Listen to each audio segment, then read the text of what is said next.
This anime series begins with a fierce battle in a snowy mountain region where many warriors have fallen.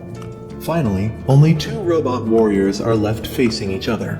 They decide to use their strongest attacks to end the battle.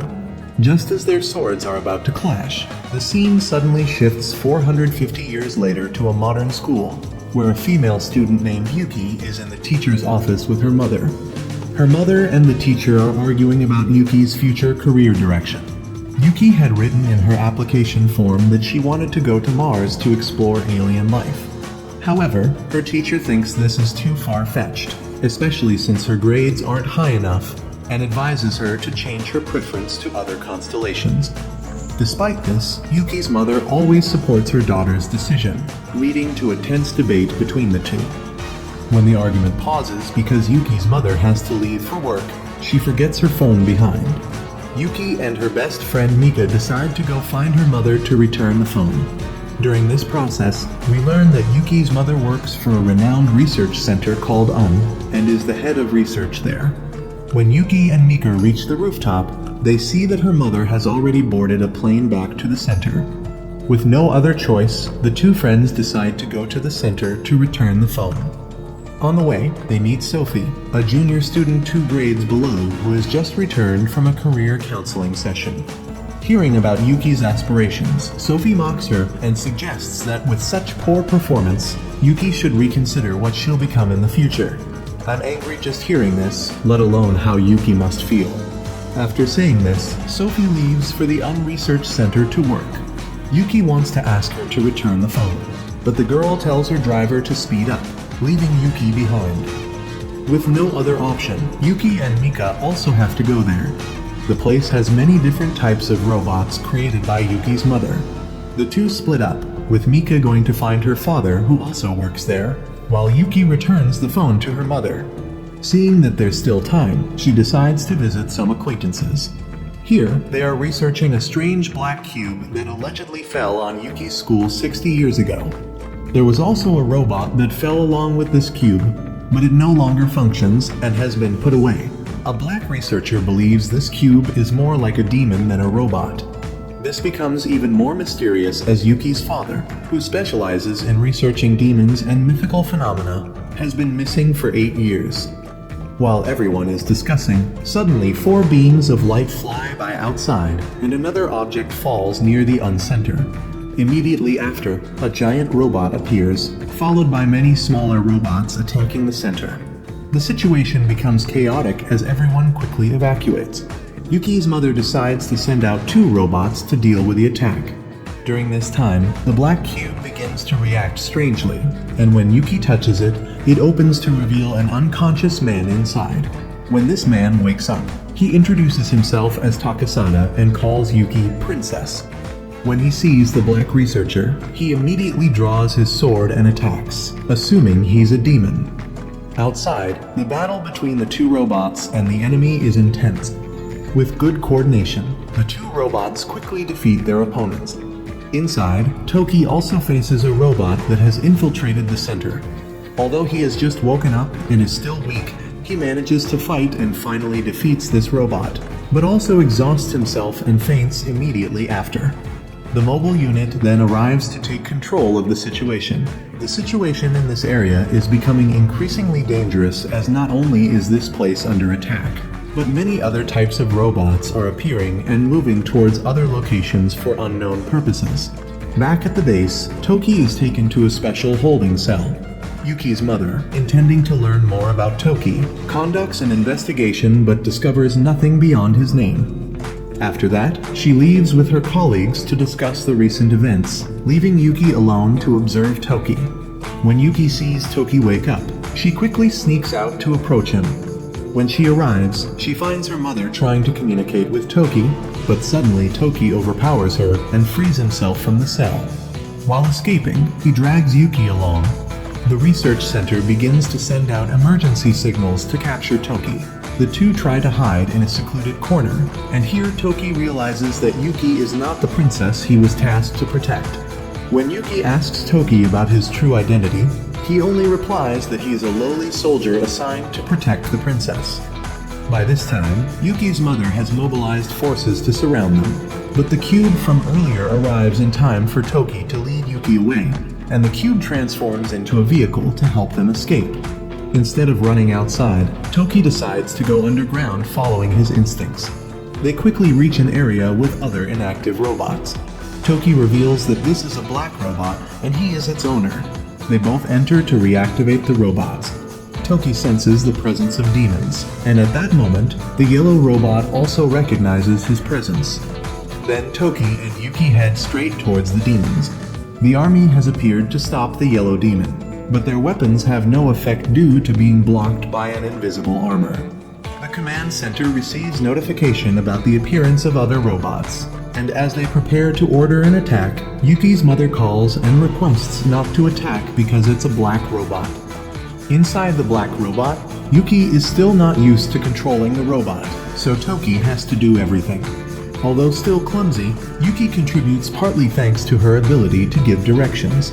Since Toki is from ancient times, he's not familiar with the changes in the world around him, so he needs Yuki's guidance to avoid attacking innocent people. Soon, they encounter the demon. Toki states that even though the princess is gone, his mission is still to eliminate evil demons. He rushes into battle, but the demon uses the terrain to continuously attack Toki, causing him difficulties. Yuki, in her fear, remembers her father's words that demons will eat humans and destroy the world. While still confused, 4 other demons appear, preparing for an extremely explosive invasion. Toki easily defeats the smaller demons, but the yellow demon remains a formidable opponent as it constantly launches surprise attacks. However, thanks to Yuki's quick-wittedness, they turn the tables and wound the demon. Just as Toki is about to finish it off, a Goemon anime screen appears and helps the demon escape. After that, he goes to a place that was once considered the princess's palace, but no one has been there for a long time. Toki begins to accept the reality that now he has nothing left but the goal of slaying demons. He decides to take Yuki as a hostage.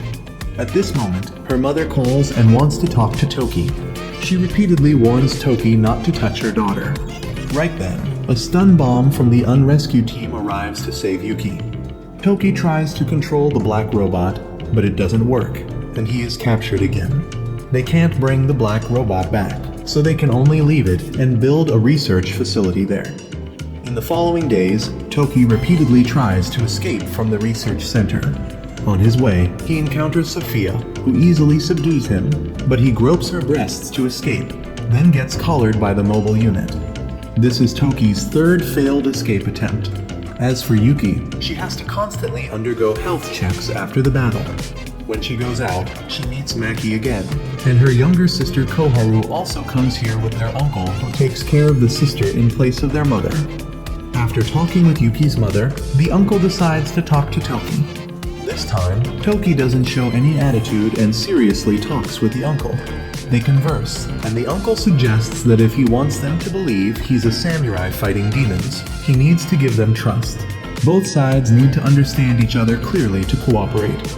After that conversation, Toki gradually stops showing a resistant attitude when someone comes to interrogate him. While Toki is being escorted, he accidentally encounters Yuki's sister wandering around the research institute.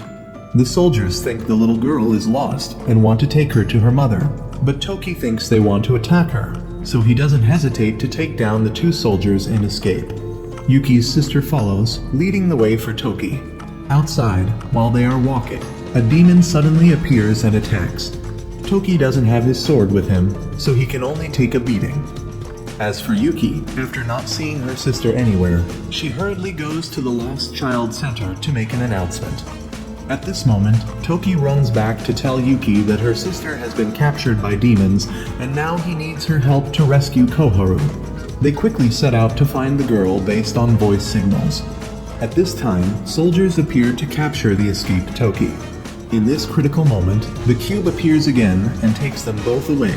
Yuki quickly traces Koharu's location, and as soon as they catch up, Toki immediately jumps down to fight. Unfortunately, the sword that has been through 450 years has worn out, and the demon only needs 1 strike to break the sword in half. At this moment, soldiers arrive to support Toki. They quickly finish off the demon and rescue Koharu. Toki now realizes that the cut on that rock is something he left behind when fighting. He has also gradually accepted the fact that he is no longer in his own era. After returning, the uncle comes to talk to Toki again. Toki thinks that now there's no princess or anyone to protect, so there's no reason to live. The uncle suggests that he try living with them. Maybe he'll find his purpose.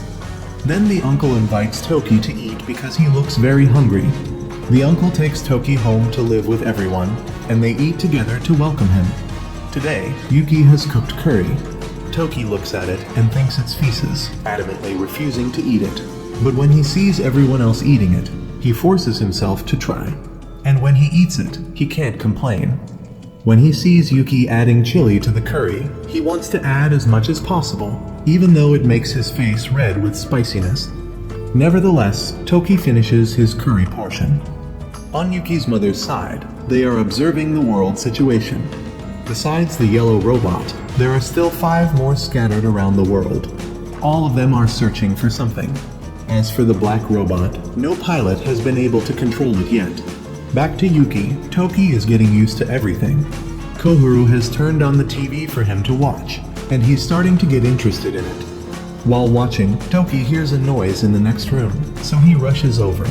It turns out to be Koro, Yuki's pet, climbing on the vacuum cleaner. Toki thinks it's driving a robot, so he quickly follows, only to be outmaneuvered by a ferret. Because he's dirty, Toki decides to take a bath. At this time, the uncle also comes to bring him clothes and teaches him how to wear underwear. Downstairs, Yuki's mother has called home to check in and reminds her to use the collar when Toki shows signs of wanting to run away. She also agrees to let it pass.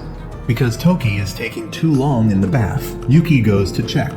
He has just finished bathing, but she sees that he's not wearing underwear. Toki proudly shows her that he has used her favorite towel as a substitute, causing her to run away embarrassed. The next morning during training, Toki still clearly remembers the battle in the past and the princess's departure. At breakfast, the uncle asks Yuki to take Toki on a tour of the city and buy him some supplies. Yuki can't refuse and has to agree. When they go out, there are 2 agents following to ensure nothing happens. Then they arrive at the shopping district. Toki is still amazed by the changes in the world. On the way to buy things, Yuki is discovered by the press because the news of her fighting on the black robot has spread. They not only ask about the black robot, but also mention her father, making Yuki uncomfortable and wanting to leave.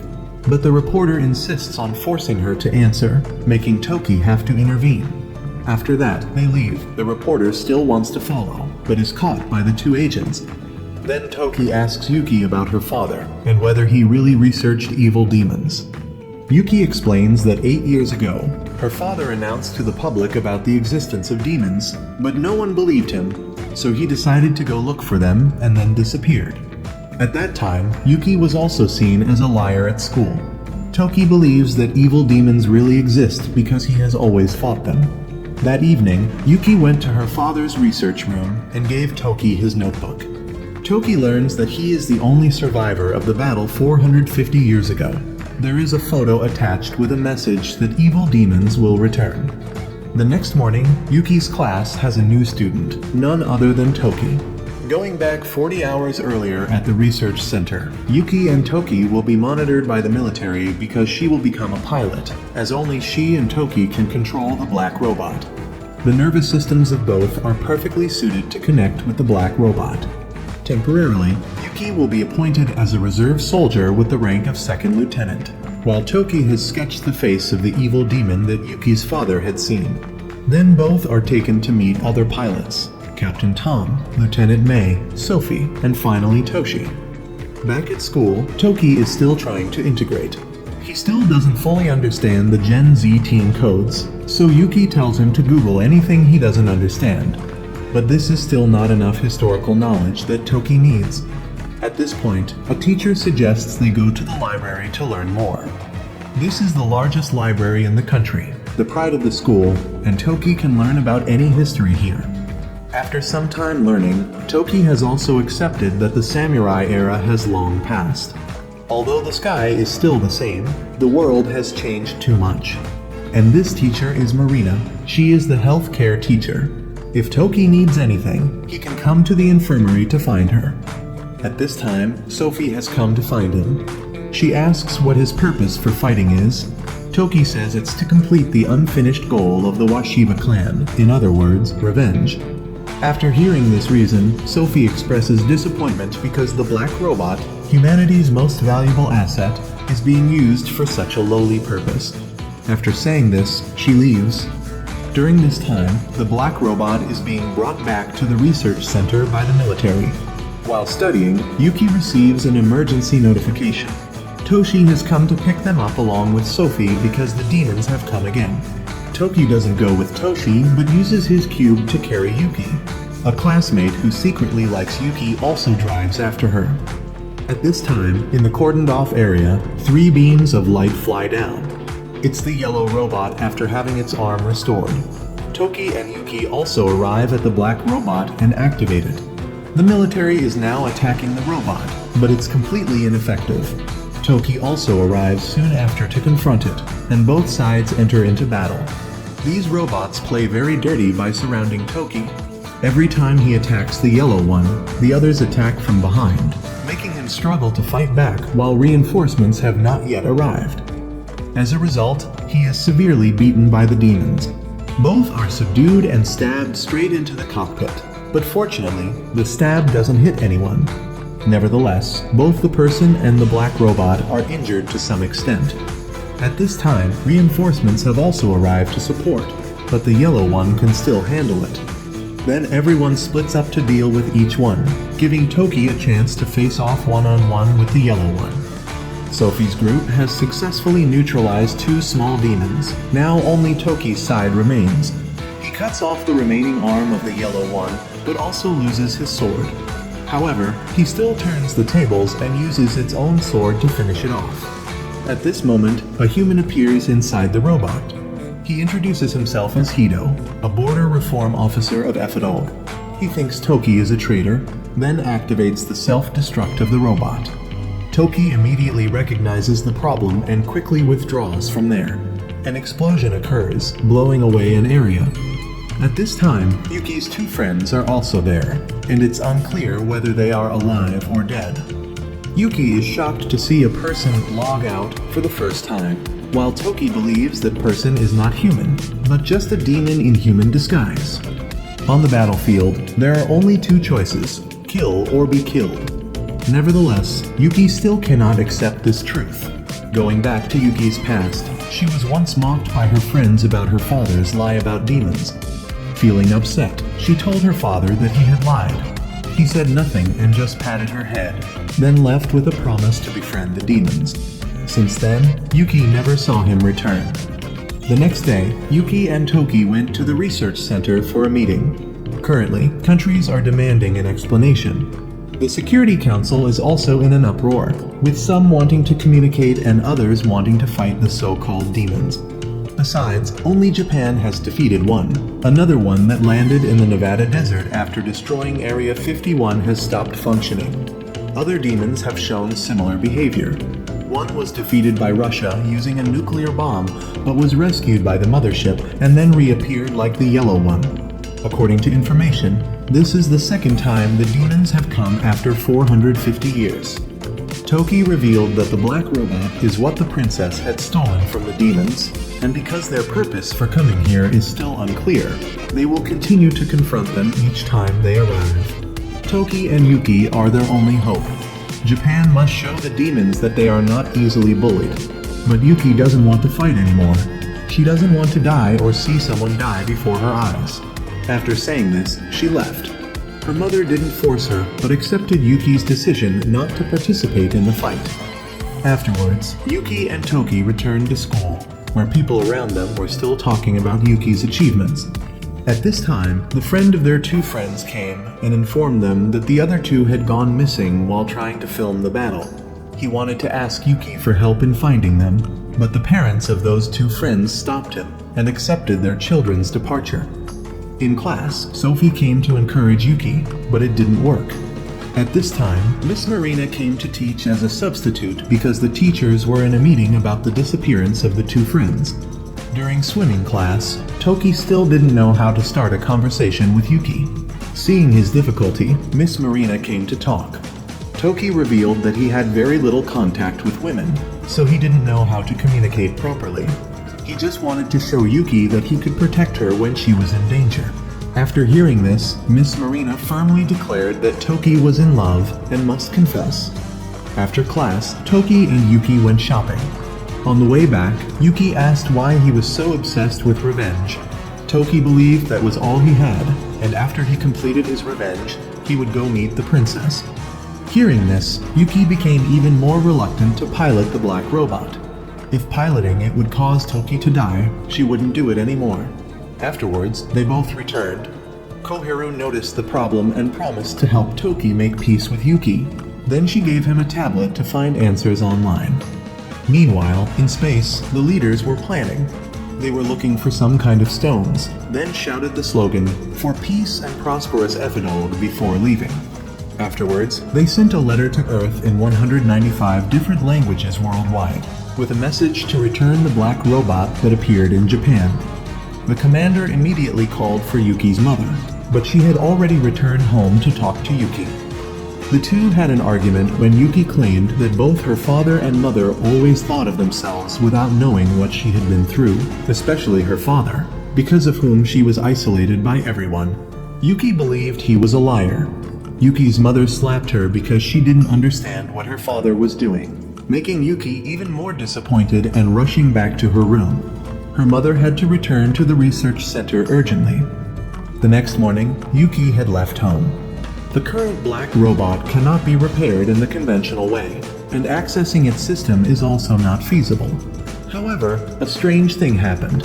The black robot has the ability to absorb surrounding materials to self-heal. This is similar to the regeneration of Toki's broken sword in the previous battle. The self-healing of the black robot surprised and worried everyone, as it's not just a simple machine but seems to have its own life. Meanwhile, on Yuki's mother's side, the political situation is becoming tense. Although other countries have agreed to return the black robot, the Japanese government still refuses, reasoning that they don't fully understand the demon's intentions. They need to understand their motives clearly before taking any action. At this point, Japan is focusing all its efforts on protecting the research center and allowing the commander to use the black robot in case of emergency. In this context, Koharu calls to report that Yuki has gone missing. The little girl expresses concern because there's no one to cook for her and she's very hungry. Toki immediately searches around and only finds the phone Yuki left behind. In fact, Yuki had fled to Maki's house to get away from everything. Maki worries for Yuki, advising her to consider returning to pilot the black robot to fight and protect the world. But Yuki still firmly refuses. She doesn't want to pilot the black robot anymore, doesn't want to face those risks again. Yuki's mother, worried, called the homeroom teacher to ask about her daughter's situation. However, the teacher is also very busy with other issues and only promises to help as much as possible. After ending the call, the teacher sighs, realizing that his class is full of children with unusual circumstances. Just as the two missing students' case was mentioned, they luckily returned to school safely. Toki also returned after not finding any trace of Yuki. Yuki's uncle advises everyone to stay calm, believing that when Yuki gets hungry, she will automatically return. Koharu then gave Toki some suggestions on how to make peace with Yuki. After reading, Toki prepares to go to school hoping to talk to Yuki. When everyone has left, Yuki quietly returns home to clean up everything. At school, the two friends who just returned were lectured by teachers and parents. When they return to class, they learn that Yuki has gone missing. Toki comes to ask Maki about Yuki, but she avoids answering. At this point, Sophie suggests that Yuki doesn't need to agree to pilot the black robot. Just sitting in it is enough. Sophie's idea is to force Yuki to become a fighting tool. Toki becomes extremely angry after hearing this and leaves. On the way back, Toki receives a report from a citizen that they have seen a demon. The police think it's just a bear, but the citizen insists that no bear has horns like that. At the command center, they receive a total of 10 reports about the appearance of demons. The commander immediately orders increased investigation and tightened security around the research center. Additionally, a robot from North America has returned to the mothership in space carrying an unidentified object. This prompts the commander to intensify efforts to find Yuki, as if she continues to be missing, Earth could be in greater danger. After returning home, Toki discovers that Yuki's father's diary has disappeared. He asks his uncle and learns that Yuki has gone to Kirawashi Valley. Yuki said she would go with Toki, so her uncle didn't stop her. Hearing this, Toki immediately borrows a neighbor's horse to search for her. The two friends, after calling to check, also learn where Yuki is and quickly set out to find her. Yuki is now following the notebook to find her way to Kirawashi Valley, the remnant of Washiba Fortress. While intently reading the notebook, a demon suddenly appears, causing her to panic and run away. While running, Yuki trips and falls onto a rock just as the demon is about to attack. At the moment of danger, something appears and slays the demon right in front of her. Meanwhile, in space, the commanders receive no response from Japan. One of them decides to descend to Earth directly to resolve the situation. After the appearance of the mysterious figure along with a few others plunging straight into Japan, the situation becomes extremely tense. With Yuki still missing, Sophie and Tom are assigned to fight in her place. Meanwhile, Yuki wakes up in a strange place, confused and disoriented. When checking her surroundings, she finds a notebook of her father's about the fall of the Washiba clan. The notebook is covered in blood and contains detailed notes about the demons. Despite knowing the danger, her father still risked his life to record this information, hoping it could help prevent Yuki from being called a liar. Reading her father's notes, Yuki couldn't hold back her tears. At that moment, a mysterious person entered and told her that her father had lost everything, and what she was seeing was just a hazy dream. Yuki's head started to ache, and she fainted again. Meanwhile, Toki was trying to follow Yuki's trail. He heard a noise and chased after something, but eventually lost track of it. Two other friends of Yuki also came to this area and discovered the horse that Toki had left nearby. When they came to check, Yuki suddenly woke up, but she couldn't remember anything about the events that had happened before. Toki quickly arrived, and soon after, Yuki's mother called to inform them about the current situation. Not long after, forces arrived to bring Yuki back to safety, while Toki had to prepare for the upcoming battle with the demons. This time, Toki decided to fight alone so that no one else would have to die. Yuki, filled with worry, stopped Toki, saying he couldn't appear and then disappear from her life like that. If he left now, she would carry a heavy sense of guilt for the rest of her life. Yuki explained that it wasn't that she didn't want to pilot the black robot, but everyone just kept giving her orders without asking her politely or requesting her help. Hearing this, Toki bowed his head and begged for Yuki's help. Finally, Yuki agreed, and they both set off to return. Meanwhile, the friend who secretly liked Yuki was determined to outdo Toki by becoming an excellent fighter pilot. The only one who seemed sad was the neighbor because he had just lost his beloved horse. After returning, Toki and Yuki changed clothes and entered the black robot to prepare for the upcoming battle. Although still very afraid, Yuki decided she would no longer run away but would fight. Toki saw Yuki's determination and promised to protect her with his life. They both entered the cockpit and headed straight to the battlefield where they had to face the demons. This time, the demons continued to play their gang-up game, and the green one with 4 arms created many difficulties for Toki and Yuki. Their mission was to hold off the demons until reinforcements arrived, as the launch pad had been overloaded after launching the black robot. During the fight, Toki was restrained, and the spaceship began to pull him up. The commander ordered the use of anti-ship missiles to prevent Toki from being sucked away, although this was very dangerous. However, it was the only choice. A barrage of missiles rushed in and successfully brought Toki back to the ground safely. Toki continued the battle with the green demon. The demons tried to gang up, but reinforcements arrived just in time. The green one climbed high and started slashing down randomly, causing many difficulties for Toki. Yuki sensed that the black robot was also in pain when attacked, but she quickly found a way to cope. Her plan was to lure the green demon to climb over a nearby cliff, where its weight would cause the cliff to collapse and it would fall.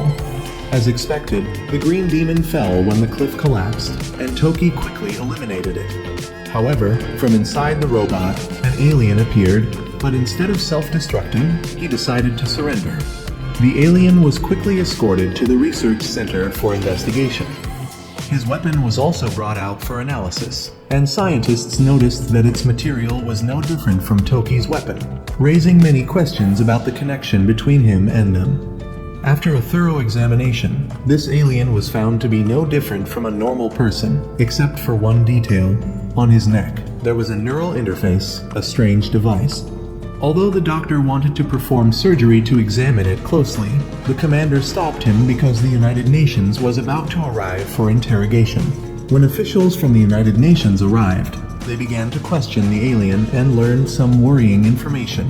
This one called himself Fusnarni, a border reformer in the Jazon Rico team of Ephidog. He believed that his planet had absolute power, and his mission, along with others, was to bring prosperity to planets with civilization. But this means that Earth must submit and be under their absolute rule. Fusnarni emphasized that according to his philosophy, the weak must obey the strong, and this is why Ephidog wants to take over Earth. Meanwhile, at school, Toki couldn't stop thinking about Fusnarni, feeling that there was something he knew but hadn't revealed. He wanted to meet him to find out more. Yuki also had her own worries as she gradually remembered seeing her father's notebook in the cave earlier. Meanwhile, Yuki's homeroom teacher was having a headache with Akagi, the boy who secretly liked Yuki. Akagi had confidently filled in his 3 wishes, all of which were to become a fighter pilot. Despite the teacher's attempts to explain that to become a fighter pilot, he would have to go through many complex processes. However, Akagi was still adamant about not changing his wishes. Returning to the interrogation, Fusnarni revealed the reason he wanted to retrieve the black robot was to search for the remaining clues of his old group. He revealed that 450 years ago, his team had come to Earth once. The things called joints that they had built had been lost in an accident, and now they were looking for all the pieces of it. He said the old group had been destroyed before completing their mission, and the joints were also destroyed at that time. When asked who did this, Fusnarni refused to answer, but he thought that the owner of the black robot had been exposed. He requested to meet Toki. Toki and Yuki had just arrived at the research center when they received a notification about Fusnarni wanting to meet him. Then Toki was taken for interrogation.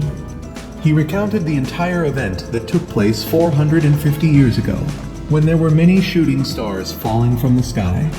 After that, a troop appeared near the meteorites. They began to loot and kill many innocent people. The climax was on the day of the princess's wedding, when they attacked.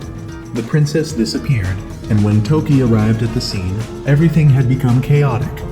When he clearly saw their faces, he determined that they were demons. The leader had kidnapped the princess, while Toki was beaten to near death. Not long after that, the Washiba clan's stronghold collapsed.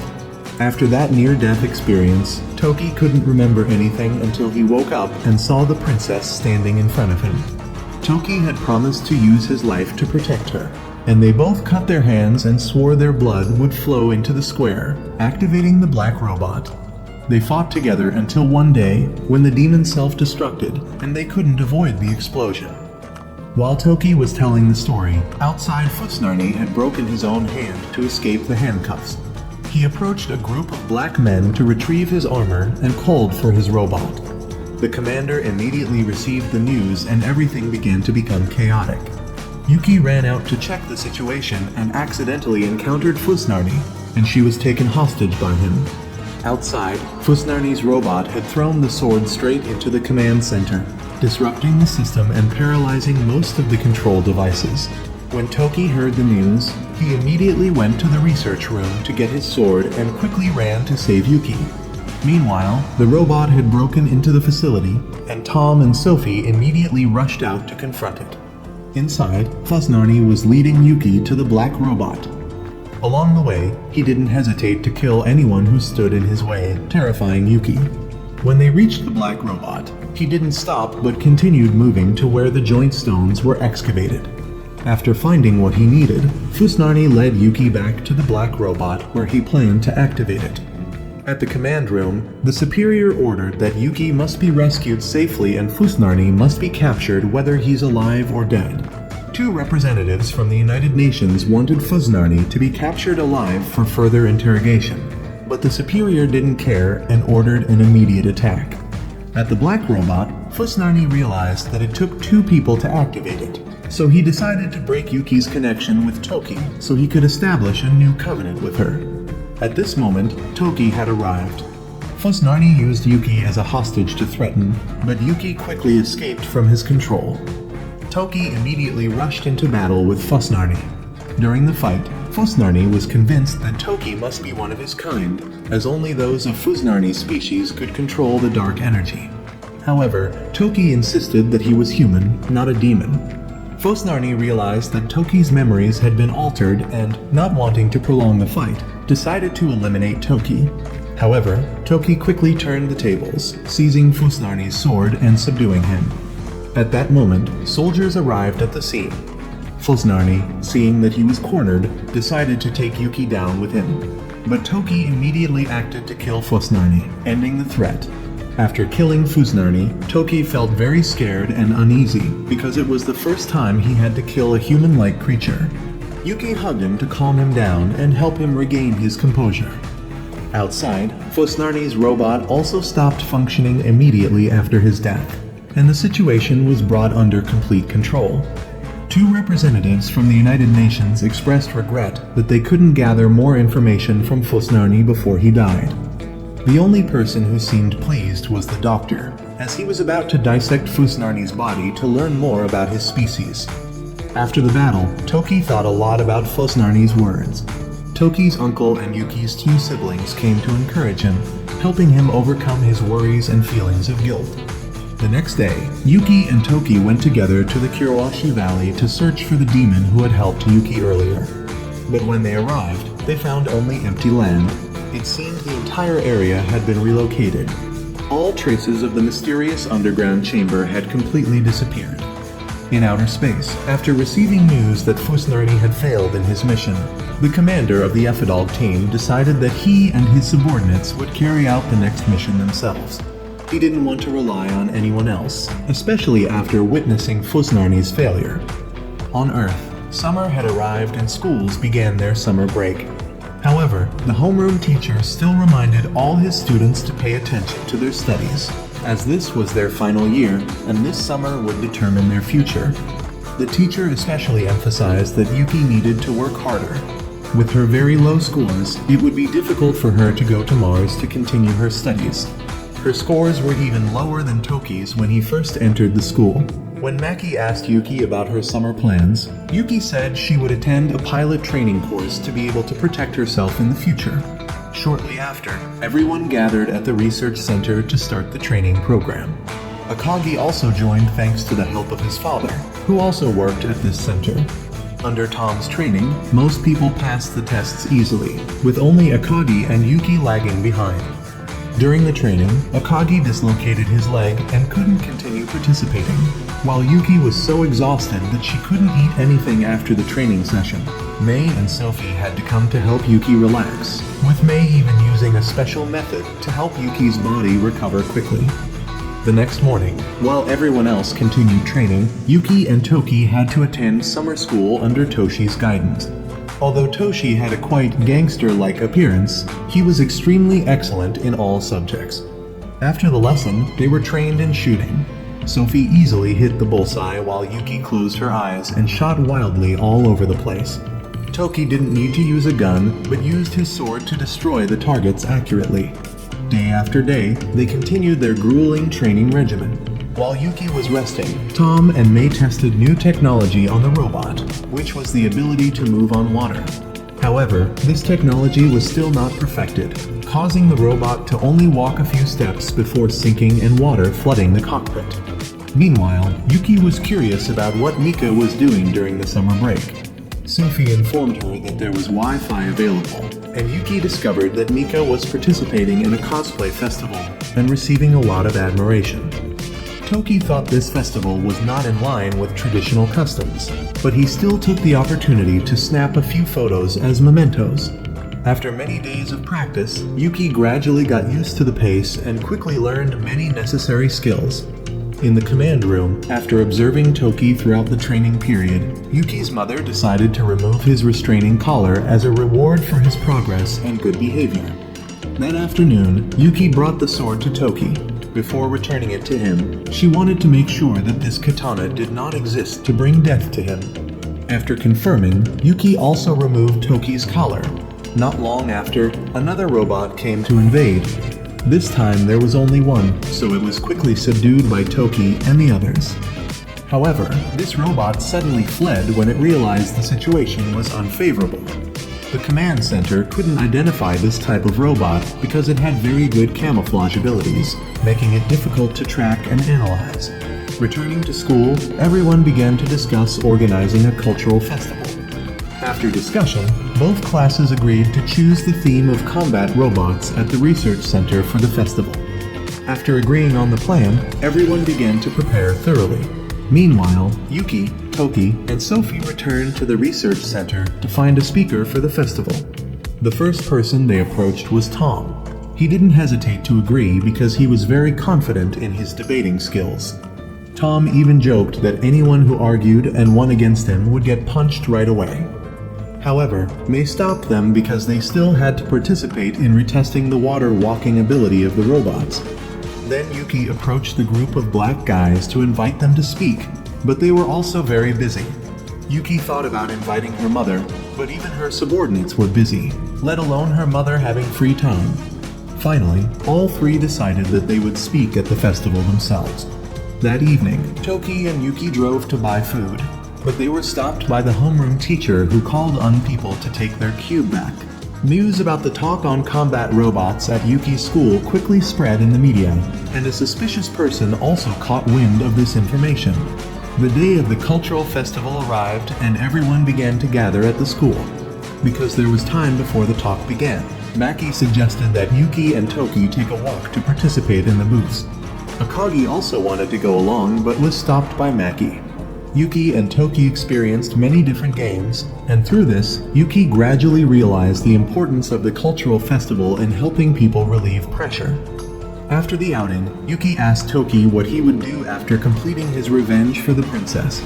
Toki didn't have a clear answer, and Yuki expressed her desire for him to have an answer soon, as she really wanted to participate in the cultural festival with him again in the future. While the search team was hunting for the hidden robot, they discovered an unidentified object. Back at school, Yuki decided to take photos to preserve memories of the festival. While Yuki was choosing outfits, Toki was still uncertain about his future. When Yuki finished taking photos, Toki was very surprised to see that Yuki looked extremely similar to the princess, making him even more confused